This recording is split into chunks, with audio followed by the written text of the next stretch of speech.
బీరంగూడెంలో ఒక ప్రాపర్టీ ఉంది. అది ఇంజెక్షన్ ఆర్డర్ ఉన్నప్పుడు మా తమ్ముడు ఒక డాక్టర్కి ఇచ్చి దాన్ని రెన్యువేషన్ చేయించారు. రెన్యువేషన్ చేస్తున్నారని పోలీస్ స్టేషన్లో ఇచ్చిన, మున్సిపల్లో ఇచ్చిన, టీఆర్ఎస్ లీడర్లను తీసుకెళ్ళి ఆపిచ్చేసేస్తున్నాడు. ఎక్కడ దొరికితే అక్కడ మేము పెట్టుకున్న లాయర్లని కొనేస్తున్నాడు. అక్కడ ఇచ్చేసి మా పనులు ఏవి జరగకుండా చేస్తున్నాడు. మున్సిపల్లోకి వెళ్ళి కూడా చూపించాము. మీరు ఆర్టీఏ ద్వారా అడిగితే మేము ఎలాంటి పర్మిషన్ ఇవ్వలేము అని చెప్పేసి కూడా వాళ్ళు ఆర్టీఏ ద్వారా ఇచ్చారు.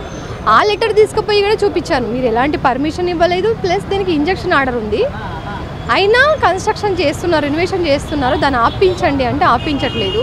అందుకని నేను ఇప్పుడు ఇక్కడికి వచ్చి కంప్లైంట్ ఇవ్వడం జరిగింది. ఇంతకు ముందే ఏమైనా వచ్చారా? ఇప్పుడే వస్తున్నారు? వచ్చాను కానీ లైన్ చూసి వెళ్ళిపోయాను. ఇప్పుడు సెకండ్ టైం ఇప్పుడు లోపలికి వెళ్ళాను, కంప్లైంట్ ఇచ్చాను. ఏమనుకుంటున్నారు? మీ సమస్యకి పరిష్కారం దొరుకుతుంది అనుకుంటున్నారా? అంటే సమస్యకి పరిష్కారం దొరుకుతుందని అనుకుంటున్నాను. మున్సిపల్ వాళ్ళపైన యాక్షన్ తీసుకొని వాళ్ళు ఏమైనా యాక్షన్ తీసుకుంటారేమో నేను ఇచ్చిన కంప్లైంట్ పైన అని అనుకుంటున్నాను.